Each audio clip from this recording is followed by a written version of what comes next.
Start करते हैं 12th class chemistry unit 7 P block elements. P block के तत्व। जो पी ब्लॉक एलिमेंट्स होते हैं, जो पी ब्लॉक से होता है वो कहाँ से स्टार्ट होता है? 13 ग्रुप से।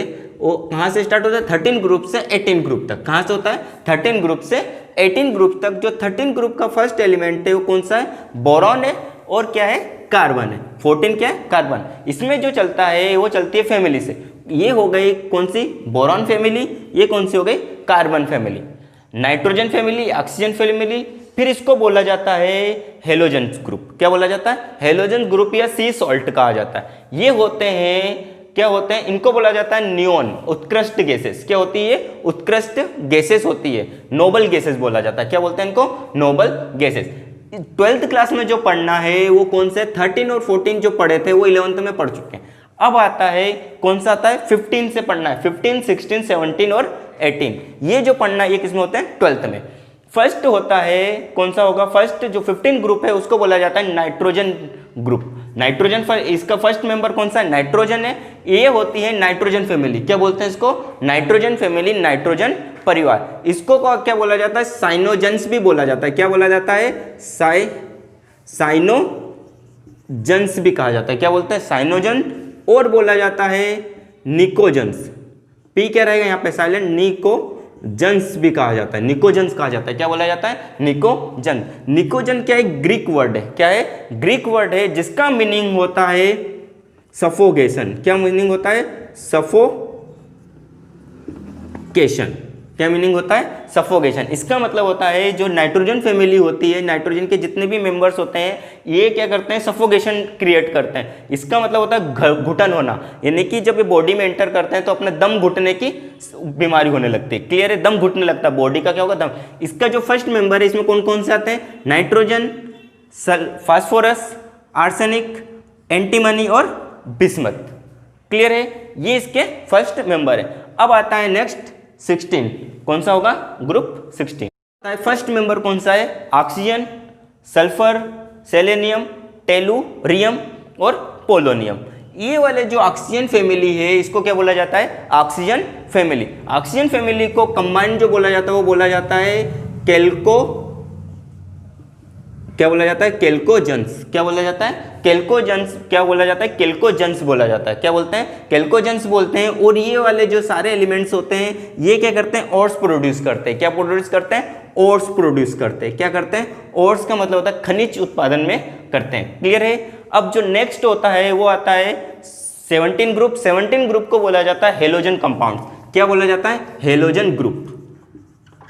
क्या बोला जाता है? हेलोजेंस बोला जाता है। इन सभी को क्या बोला जाता है? हेलोजेंस कहा जाता है। हेलोजेंस का मतलब होता है ये कहाँ से प्रोड्यूस हुए? समुद्र से होने के कारण इनको सी सॉल्ट भी कहा जाता है। क्या बोला जाता है? सी सॉल्ट। क्या बोला जाता है? सी सॉल्ट भी कहा जाता है, यानी कि समुद्री लवण। क्या बोला जाता है? समुद्री लवण भी कहा जाता है। खनिज, समुद्री खनिज भी बोला जाता है। क्लियर है? ये होता है। इनमें जो मेंबर है कौन कौन से? फ्लोरीन, क्लोरीन, ब्रोमीन, आयोडीन और एस्टाडीन। क्लियर है? अब जो आता है नेक्स्ट जो है वो कौन सा है? नेक्स्ट जो ग्रुप है वो कौन सा है? इनको बोला जाता है नोबल गैसेस। कौन सा बोला जाता है? 18 ग्रुप को बोला जाता है नोबल गैसेस।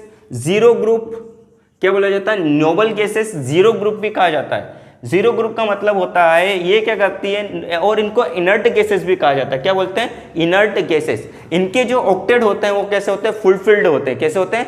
फुलफिल्ड के। अब जो क्या है? हीलियम है। हीलियम में एटॉमिक नंबर कितना होता है? 2। तो क्या होता है? 1s2। तो इनका ऑर्बिट जो आउटर ऑर्बिट होता है वो कैसा होता है? फुलफिल्ड होता है। सभी का ऑर्बिट क्या होगा? फुलफिल्ड होने के कारण इनको क्या बोला जाता है? इनर्ट गैसेस या 0 ग्रुप भी कहा जाता है। इसमें क्या होता है? Helium, neon, argon, krypton, xenon और रेडॉन भी होते हैं। क्लियर है? ये होता है। अब जो पढ़ने वाले हैं वो फर्स्ट क्या पढ़ेंगे? कौन सी फैमिली पढ़ेंगे? नाइट्रोजन फैमिली पढ़ेंगे। क्लियर? ग्रुप 15, समूह 15, नाइट्रोजन फैमिली, नाइट्रोजन परिवार। जो नाइट्रोजन परिवार है, नाइट्रोजन फैमिली, उसका जो फर्स्ट मेंबर है वो कौन सा है? नाइट्रोजन है। कौन सा है? नाइट्रोजन है। नाइट्रोजन, फास्फोरस, आर्सेनिक, एंटीमनी और बिस्मथ। क्लियर है? इनका जो एटॉमिक नंबर होता है, नाइट्रोजन फैमिली का जो फर्स्ट एलिमेंट है नाइट्रोजन है, उसका एटॉमिक नंबर कितना होता है? 7 होता है।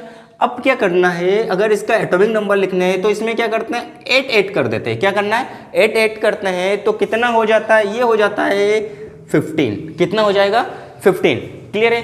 अब क्या करना है, इसमें कितना ऐड करते हैं, 18 को ऐड करते हैं। अगर 18 ऐड करते हैं तो कितना होगा, 33। कितना हो जाएगा, 33 हो जाएगा। क्लियर है। वापस से ऐड करते हैं इसमें कितना, 18 को ऐड करो तो कितना हो जाएगा, 15। कितना हो गया, 51। क्लियर है। अब इसमें कितना ऐड करना है, 32। कितना ऐड कर देते हैं, 32। अगर 32 ऐड करते हैं तो ये हो जाएगा 3 और ये हो जाएगा 8। ये हो जाता है इसका एटॉमिक नंबर। किनके, इनके क्या हो जाते हैं, एटॉमिक नंबर। ये है इनका शॉर्ट ट्रिक, जिसमें से क्या कर सकते हैं, एटॉमिक नंबर को क्या कर सकते हैं, फाइंड आउट कर सकते हैं। क्लियर है। जो नाइट्रोजन है वो नाइट्रोजन का फर्स्ट एलिमेंट का एटॉमिक नंबर 7 और ये क्लियर है, ये हो जाता है एटॉमिक नंबर। अब आता है जो नाइट्रोजन फैमिली होती है इनको क्या कहा जाता है, निकोजेंस भी कहा जाता है। क्या बोला जाता है, निकोजेंस कहा जाता है। क्या कहा जाता है, निकोजेंस। ये जो सारे मेंबर हैं इनको कंबाइंड रूप से क्या कहा जाता है, निकोजेंस कहा जाता है। निकोजेंस इसके लिए कहते हैं क्योंकि ये जो ग्रुप है एक क्या है, ग्रीक वर्ड है। निकोजेंस क्या है, एक ग्रीक वर्ड है जिसका मीनिंग होता है सफोकेशन। क्या मीनिंग होता है, सफोकेशन। इसका मतलब होता है दम घुटने वाले। ये जितने भी एलिमेंट्स होते हैं ये कैसे होते हैं, दम घुटने वाले एलिमेंट्स होते हैं। फर्स्ट नाइट्रोजन्स, इनको जो नाइट्रोजन्स है ये वाले ग्रुप है, इनको एक और कहा जाता है, वो बोला जाता है साइनोजेंस। क्या बोला जाता है, साइनोजेंस भी कहा जाता है। और ये जो कंपाउंड्स बनाते हैं, ये जो कंपाउंड साइनोजन वाले, जो नाइट्रोजन वाले कंपाउंड बनाते हैं, इनको साइनाइड्स बोला जाता है। साइनाइड्स बोला जाएगा। क्या बोला जाएगा, साइनाइड्स भी कहा जाता है। क्या बोला जाता है, साइनाइड्स भी कहा जाता है। क्लियर है। अब जो पढ़ना है वो क्या पढ़ना है, इनकी फिजिकल प्रॉपर्टी पढ़ेंगे। क्या पढ़ेंगे, physical property. Clear. Physical property, भौतिक गुण। किसके भौतिक गुण करना है, नाइट्रोजन फैमिली के क्या करना है, फिजिकल स्टेट भौतिक गुण देखने। कौन कौन से होते हैं, फर्स्ट जो होता है वो कौन सा होता है, फिजिकल स्टेट। क्या होता है, फिजिकल स्टेट भौतिक अवस्था। सेकेंड है एटॉमिक रेडिएशन, आयनिक रेडियस, परमाणु तथा आयनिक त्रिज्या। जो थर्ड होता है आयनाइजेशन एनर्जी, आयनन ऊर्जा। नेक्स्ट है इलेक्ट्रोनेगेटिविटी, विद्युत ऋणात्मकता। नेक्स्ट है मेटेलिक कैरेक्टर, धात्विक लक्षण। ऑक्सीडेशन स्टेट, ऑक्सीकरण अवस्था। लास्ट होता है इनर पेयर इफेक्ट, अक्रिय युग्म प्रभाव। सबसे फर्स्ट है कौन सा स्टार्ट करेंगे, फिजिकल स्टेट। फिजिकल स्टेट, भौतिक अवस्था। भौतिक अवस्था देखते हैं तो इनकी जो फिजिकल स्टेट होती है, किसकी, नाइट्रोजन फैमिली की जो फिजिकल स्टेट होती है, नाइट्रोजन में फिजिकल स्टेट में जो दो एलिमेंट्स होते हैं, नाइट्रोजन और फास्फोरस होते हैं, ये कैसे होते हैं, नॉन मेटल है। कैसे हैं, नॉन मेटल से। कैसे हैं, नॉन मेटल से। दो है ये कैसे हैं, मेटलॉइड से। कैसे हैं, मेटलॉइड से। क्या है, मेटलॉइड से। ये क्या है, अधातु है। ये क्या है, उप धातु। ये क्या है, उप धातु है। और जो लास्ट में बचता है कौन सा है, बिस्मथ होता है। ये कैसा होता है, धातु होता है। क्या होता है, धातु है, मेटल है। क्या है, ये क्या है, मेटल है। क्या है, मेटल, धातु। क्या होता है, धातु। क्लियर है। अब क्या होता है, जो इसमें जो नाइट्रोजन होता है, ये कैसा, नाइट्रोजन जो गैस होती है ये हमेशा किस फॉर्म में होती है, डायटोमिक फॉर्म में होती है। कैसी होती है, डायटोमिक, द्विपरमाणुक फॉर्म में होती है। बाकी के जो सारे होते हैं ये मल्टीपल बॉन्ड बनाते हैं। क्या बनाता है, ये सिंगल डायटोमिक फॉर्म में है, यानी कि क्या होता है, नाइट्रोजन बॉन्ड नाइट्रोजन इस फॉर्म में बनाता है। बाकी जो सारे होते हैं वो कैसे होते हैं, टेट्राहेड्रल बनाते हैं। कैसा बना, चतुष्फलकीय स्ट्रक्चर बनाते हैं। ये डायटोमिक, बाकी सब क्या बनाते हैं, चतुष्फलकीय। जैसे फास्फोरस,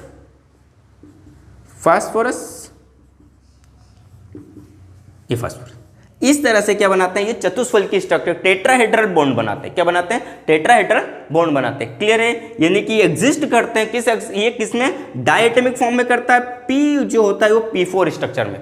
क्लियर है, किसमें बनाता है, P4। क्लियर है। ये होती है इसकी फिजिकल स्टेट। अब क्या होता है, ग्रुप में अगर ग्रुप में अप टू डाउन आते हैं तो फिजिकल जो होता है, मेटेलिक गुण क्या होता है, मेटेलिक जो प्रॉपर्टीज होती है वो कैसे होती है, इंक्रीज होने लगती है। क्या होती है, इंक्रीज होती है। और जो ये है मेटल कैरेक्टर बढ़ता है और जो है मेटल, जो एलिमेंट्स होते हैं, एटम्स जो होते हैं, वो कैसे होते हैं, सॉलिड नेचर के होने लगते हैं। कैसे होने लगते हैं, सॉलिड नेचर के। अब आते हैं नेक्स्ट पॉइंट है एटॉमिक एवं आयनिक रेडियस। कौन सा होता है, एटॉमिक एंड आयनिक रेडियस।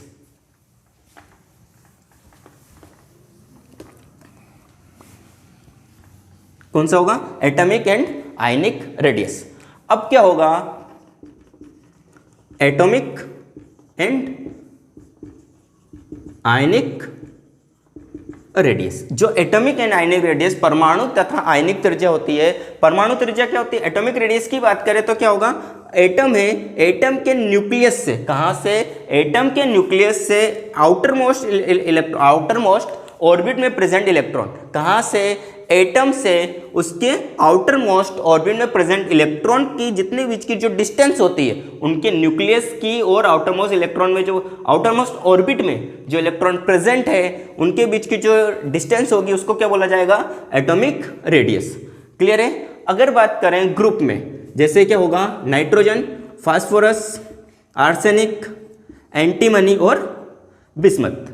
अगर ये है, इसका एटॉमिक नंबर कितना है, इसका एटॉमिक नंबर 7 और यहाँ पर कितना आता है 83।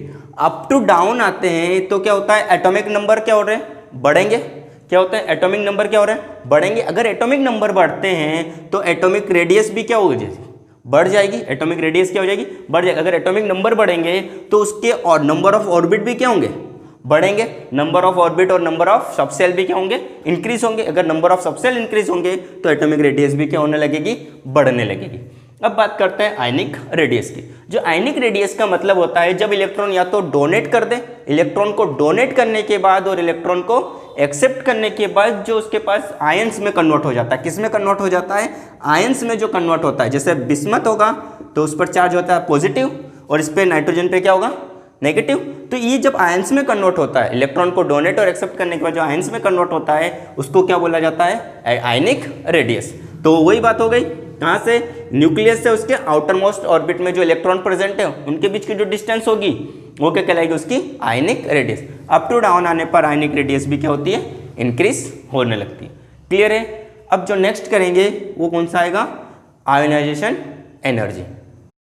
आयोनाइजेशन एनर्जी, आयनन ऊर्जा। थर्ड पॉइंट है आयनन ऊर्जा, आयनाइजेशन। आयनाइजेशन एनर्जी क्या होती है, अगर किसी गैसियस एटम में से आइसोलेट, किसी गैसियस एटम में से क्या करना है, मान लिया जाए ये क्या है, एक गैसियस एटम है, इसमें से आउटर मोस्ट ऑर्बिट में से, किसमें से, आउटर मोस्ट ऑर्बिट में से एक आइसोलेटेड इलेक्ट्रॉन को रिमूव करने के लिए, आइसोलेटेड इलेक्ट्रॉन को रिमूव करने के लिए जितनी एनर्जी की रिक्वायरमेंट होती है वो क्या कहलाती है, उसकी आयोनाइजेशन एनर्जी। क्या होगा, किसी परमाणु के बाह्यतम कक्ष में से, कौन सा परमाणु होना चाहिए, गैसीय परमाणु में से, किसमें से, गैसीय परमाणु में से उसके बाह्यतम कक्ष में से एक विलगित इलेक्ट्रॉन को, किसको, विलगित इलेक्ट्रॉन को निकालने के लिए जितनी एनर्जी की, जितनी ऊर्जा की आवश्यकता होती है वो क्या कहलाती है, उसकी आयनन ऊर्जा कहलाती है। क्लियर है। अब ग्रुप में या समूह में क्या, ग्रुप में अप टू डाउन आने पर, ऊपर से नीचे आने पर आयनन ऊर्जा क्या होती है, डिक्रीज होने लगती है। आयनन ऊर्जा क्या होने लगेगी, डिक्रीज हो जाएगी। क्यों हो जाएगी, क्योंकि फर्स्ट जो एलिमेंट नाइट्रोजन है इसका एटॉमिक साइज कैसा होता है, स्मॉल होता है। एटॉमिक साइज क्या होता है, छोटा होता है। और ग्रुप में अप टू डाउन जैसे ही आते हैं तो एटॉमिक नंबर क्या हो रहा है, इंक्रीज होंगे। अगर एटॉमिक नंबर इंक्रीज होंगे तो उसके जो ऑर्बिट होंगे उनकी नंबर्स भी क्या होगी, इंक्रीज होंगी। नंबर ऑफ ऑर्बिटल्स क्या होंगे, बढ़ेंगे, क्योंकि नंबर ऑफ इलेक्ट्रॉन बढ़ेंगे तो नंबर ऑफ ऑर्बिटल्स भी क्या होंगे, बढ़ेंगे। नंबर ऑफ ऑर्बिट बढ़ने पर उनकी डिस्टेंस क्या हो जाएगी, बढ़ जाएगी। अगर डिस्टेंस बढ़ेगी जिसके कारण आयोनाइजेशन एनर्जी क्या होने लगेगी, डिक्रीज होने लगेगी। डेल एच जो एंथैल्पी होगी, क्या आयोनाइजेशन एनर्जी बोल सकते हैं या आयोनाइजेशन एंथैल्पी, आयनन एंथैल्पी जो होगी वो कैसे होने लगेगी, कम होने लगेगी। क्योंकि आकर्षण बल, अट्रैक्शन पावर जो होगा वो कैसा हो जाएगा, कम। अगर अट्रैक्शन पावर कम होगा तो यहाँ से इलेक्ट्रॉन को इजीली क्या कर सकते हैं, निकाल सकते हैं, रिमूव कर सकते हैं। तो एंथैल्पी का मान क्या हो जाएगा, कम। यानी कि एंथैल्पी की सबसे ज्यादा एंथैल्पी किसकी होती है, इस तरह से, यानी कि सबसे ज्यादा एंथैल्पी किसकी होगी, नाइट्रोजन की। नाइट्रोजन की एंथैल्पी सबसे ज्यादा होगी और सबसे कम एंथैल्पी किसकी हो जाएगी, बिस्मथ की। क्लियर है। अब नेक्स्ट पॉइंट क्या आता है, इलेक्ट्रोनेगेटिविटी। कौन सा आता है? इलेक्ट्रोनेगेटिविटी। विद्युत ऋणात्मकता कौन सा आएगा? इलेक्ट्रोनेगेटिविटी या विद्युत ऋणात्मकता। क्या होगा? विद्युत ऋणात्मक क्या होगी? अगर ग्रुप में अप टू डाउन आते हैं, क्या आते हैं? किसी ग्रुप में क्या होगा? अप टू डाउन आते हैं, अप टू डाउन आएंगे तो उस कंडीशन में क्या होगा? पॉजिटिविटी क्या हो जाएगी? बढ़ जाएगी, और नेगेटिविटी क्या हो जाएगी? कम हो जाएगी। तो अप टू डाउन आने पर इलेक्ट्रोनेगेटिविटी क्या होने लगेगी? डिक्रीज होती है। क्या होती है? विद्युत ऋणात्मकता का मान ग्रुप में, समूह में ऊपर से नीचे आने पर विद्युत ऋणात्मकता का मान क्या होने लगता है? विद्युत ऋणात्मकता का मान क्या होने लगता है? कम होने लगता है। क्लियर है? इसका विद्युत ऋणात्मकता का मान कम होगा और इनका क्या होगा? सबसे ज्यादा होगा। क्लियर है? मेटेलिक प्रॉपर्टी, मेटेलिक कैरेक्टर, धात्विक गुण।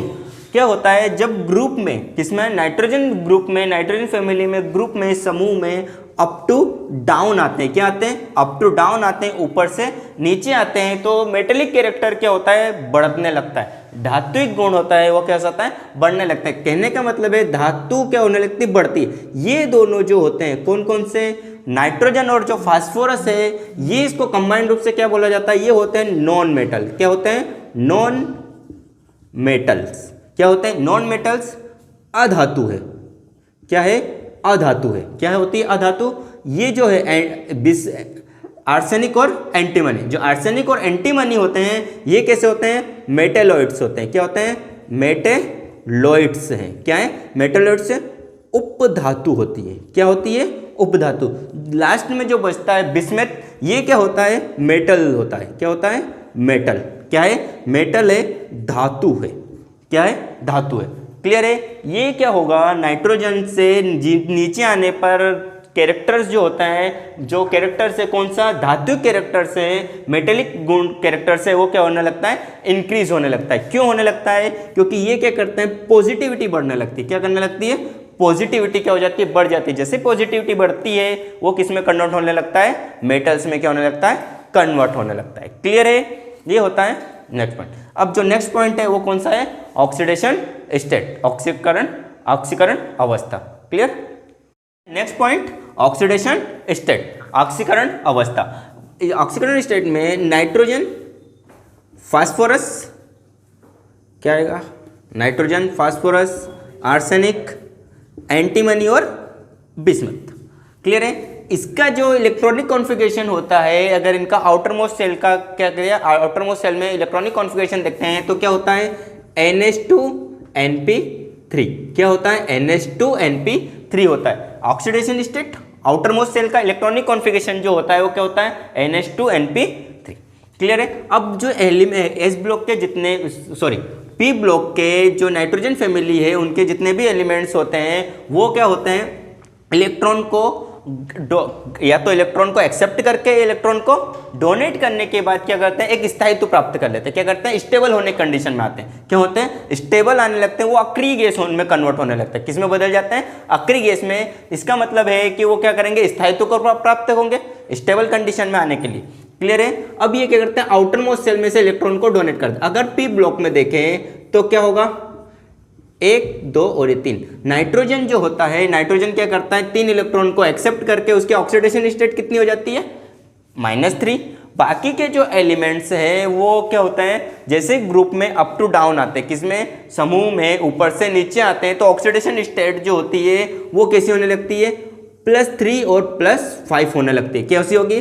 +3 और +5 होगी। लेकिन जो होता है बिस्मथ होता है, बिस्मथ क्या? एक मेटल्स है। जो मेटल्स होता है वो क्या शो करने लगता है? +3 ही शो करेगा। क्या करेगा? +3 शो करता है, +5 शो नहीं करेगा। ये जो +3 शो करता है इसको बोला जाता है अक्रिय युग्म प्रभाव। क्या बोला जाता है? इनर्ट पेयर इफेक्ट के कारण इसकी ऑक्सीडेशन स्टेट कितनी होती है? +3 ही होती है। कितनी होती है? ओनली +3 शो करेगा। यहाँ कहता है -3। बाकी के जो एलिमेंट्स होते हैं, बाकी के जो मेटल्स होते हैं वो क्या करते हैं? +3 और +5 भी शो करेंगे। ये इसके लिए कारण नहीं करता। इसमें क्या होता है? अक्रिय युग्म प्रभाव होता है। किसके कारण? इनर्ट पेयर इफेक्ट के कारण ये +3 ही शो करेगा, +5 शो नहीं करता है। क्लियर है? बाकी की जो होती है वो कहते हैं लेकिन जो नाइट्रोजन है ये किसके कारण होता है? इसमें क्या होता है, इलेक्ट्रोनेगेटिविटी के कारण होता है। किसके कारण? विद्युत ऋणात्मकता, इलेक्ट्रोनेगेटिविटी के कारण जो होता है, इनकी इलेक्ट्रोनेगेटिविटी क्या हो जाती है, बढ़ने लगती है। क्या होने लगेगी? बढ़ने लगेगी। क्लियर है? नीचे आने पर इलेक्ट्रोनेगेटिव बढ़ेगी, +3 रहेगी, बाकी की क्या होती है, +3 और +5, +3 एंड +5 शो करेगा। क्लियर है? पॉइंट है इनर्ट पेयर इफेक्ट, ये इंपॉर्टेंट पॉइंट है ना, इसको ध्यान से देखना, इंपॉर्टेंट है ये। इनर्ट पेयर इफेक्ट, अक्रिय युग्म प्रभाव। क्या होता है, अगर अक्रिय युग्म प्रभाव किसी n जो पढ़ रहे हैं, कौन सा, nitrogen family, nitrogen, phosphorus, arsenic, antimony और बिस्मथ, और अप टू डाउन आने पर एटॉमिक नंबर बढ़ते हैं। एटॉमिक नंबर बढ़ेंगे तो एटॉमिक मास भी क्या होगा, इंक्रीजमेंट होगा। क्लियर है? एटॉमिक मास क्या होने लगेंगे, बढ़ने लगेगी। अब इनके आउटर मोस्ट अगर ऑक्सीडेशन स्टेट की बात करें तो इलेक्ट्रॉनिक कॉन्फ़िगरेशन क्या होता है इनका, NS2 NP3। क्लियर है? अब ये क्या करते हैं, ये नाइट्रोजन है, ये कितने, -3 शो कर रहा है, और बाकी के क्या करते हैं, +3 और +5, और जो बिस्मथ होता है वो क्या करता है, +3 ऑक्सीडेशन स्टेट शो करता है। अक्रिय युग्म प्रभाव किसमें देखा जाता है, बिस्मथ में क्या होता है, अक्रिय युग्म प्रभाव देखा जाता है। क्लियर है? अब जो एलिमेंट्स है, अगर एनपी की बात करें तो ये क्या करते हैं, आउटर मोस्ट में कितने होते हैं, 5 इलेक्ट्रॉन्स प्रेजेंट होते हैं। कितने होते हैं, 5 इलेक्ट्रॉन्स। अब क्या होता है, अगर कोई सा एलिमेंट्स क्या कर रहा है, +3 और +5 शो कर रहा है, तो उसमें क्या होता है, d ऑर्बिटल भी प्रेजेंट होगा। क्या होगा, d ऑर्बिटल प्रेजेंट होगा। अब क्या होता है, अक्रिय युग्म प्रभाव में क्या होता है, जो s ऑर्बिटल होता है वो क्या करता है, बॉन्ड बनाने में पार्टिसिपेट नहीं करता है। क्या करेगा, बॉन्ड बनाने में पार्टिसिपेट नहीं करता। अब अगर +3 +5 है तो क्या होगा, NS होगा, तो NS में क्या होगा, 1 2 और ये 3। अब d ऑर्बिटल क्या हो जाता है, वैकेंट, 1 2 3, d ऑर्बिटल क्या हो जाएगा, वैकेंट होगा। ये क्या हो गया, d ऑर्बिटल है, 1 2 3 4 और ये रहे 5, d ऑर्बिटल है। अब यहां से ये इलेक्ट्रॉन एक्साइटेड होकर यहां चले जाएंगे। अब उसमें अगर क्लियर है तो यहां पर कितने होंगे, ये कितनी शो करने लगेगा, +5 भी करेगा। कितने, एक इलेक्ट्रॉन यहां चले जाएगा तो वेकेंट हो जाएंगे, तो ये क्या +5 भी शो करने लगेगी। अब क्या होता है, जैसे एटॉमिक मास बढ़ता है, क्या बढ़ता है, एटॉमिक मास बढ़ने के कारण इसमें जो s ऑर्बिटल है, जो s कक्षक है, वो क्या करता है, बंध बनाने में भाग नहीं लेता है, बॉन्ड बनाने में, किसमें, बॉन्ड फॉर्मेशन में क्या करता है, पार्टिसिपेट नहीं करता। अगर बॉन्ड बनाने में पार्टिसिपेट नहीं करेगा तो ओनली कौन सा करेगा, 3 करेगा। तो नीचे अप टू डाउन आने पर जो क्या होता है, बॉन्ड एटॉमिक मास जो होता है, क्या होता है, एटॉमिक मास, एटॉमिक मास क्या होता है, बढ़ने लगता है। अप टू डाउन आने पर, कैसे आने पर, अप टू डाउन आने पर एटॉमिक मास क्या होता है, बढ़ता है, जिसके कारण s ब्लॉक जो होगा, s कक्षक जो होगा, NS जो होगा, पार्टिसिपेट नहीं करेगा बॉन्ड बनाने में। ओनली पार्टिसिपेट कौन करेगा, NP, मतलब NP3 करेगा। तो इसके लिए इसकी ऑक्सीडेशन कितनी हो जाएगी, +3 रहेगी, +5 नहीं करेगा। इसी को बोला जाता है इनर्ट पेयर्ड इफेक्ट, अक्रिय युग्म प्रभाव, जिसमें क्या होता है, सिर्फ ओनली पार्टिसिपेट क्या करता है, NP ही करता है, लेकिन NS जो होता है बंध बनाने में भाग नहीं लेता है, बंध बनाने में भाग नहीं लेगा। इसके कारण इसकी ऑक्सीडेशन स्टेट कितनी हो गई, +3 होती है, बाकी की कितनी होती है, +3 और +5 भी। अगर ये दोनों बंध बनाने में भाग लेंगे तो इसकी ऑक्सीडेशन दोनों में 5 कितने हो गए, 5, तो ना +5 करेगा, ये भी +5, ये भी। लेकिन ये क्या करता है, नीचे आने पर एटॉमिक मास बढ़ जाता है, एटॉमिक मास बढ़ेगा तो वॉल्यूम क्या होगा, वॉल्यूम नहीं बढ़ेगा, उतना वॉल्यूम नहीं बढ़ता है, जिसके कारण क्या होता है, इनके बीच की डिस्टेंस क्या हो जाती है, बढ़ जाती है। क्या हो जाता है, लास्ट में क्या होता है, 5s2 और 5p3 होता है। इनके बीच की जो ऊर्जा स्तर होता है वो कैसा होता है, ज़्यादा हो जाता है। ऊर्जा स्तर ज़्यादा हो गया तो ये इलेक्ट्रॉन जंप नहीं कर पाएगा। कहाँ पर, हाई एनर्जी, पहले क्या होगा, इसकी एनर्जी कैसी होती है, लो एनर्जी से, कहाँ से, एनर्जी कम ऊर्जा स्तर से उच्च ऊर्जा स्तर में जाएगा। ये उच्च ऊर्जा स्तर में नहीं जा पाता है, क्या नहीं जाएगा, उच्च ऊर्जा स्तर में नहीं जाएगा, है ना, उच्च ऊर्जा स्तर में नहीं जाएगा तो क्या होगा, ये बंध बनाने में क्या करेगा, पार्टिसिपेट ही नहीं करेगा। अगर पार्टिसिपेट नहीं करेगा तो इसकी ऑक्सीडेशन स्टेट +3 हो गई, और ये क्या कहलाता है, यही बॉन्ड होता है जो क्या कहलाता है, अक्रिय युग्म प्रभाव कहलाता है। क्या कहलाता है, अक्रिय युग्म प्रभाव। क्लियर है, ये होता है यहाँ पर खत्म।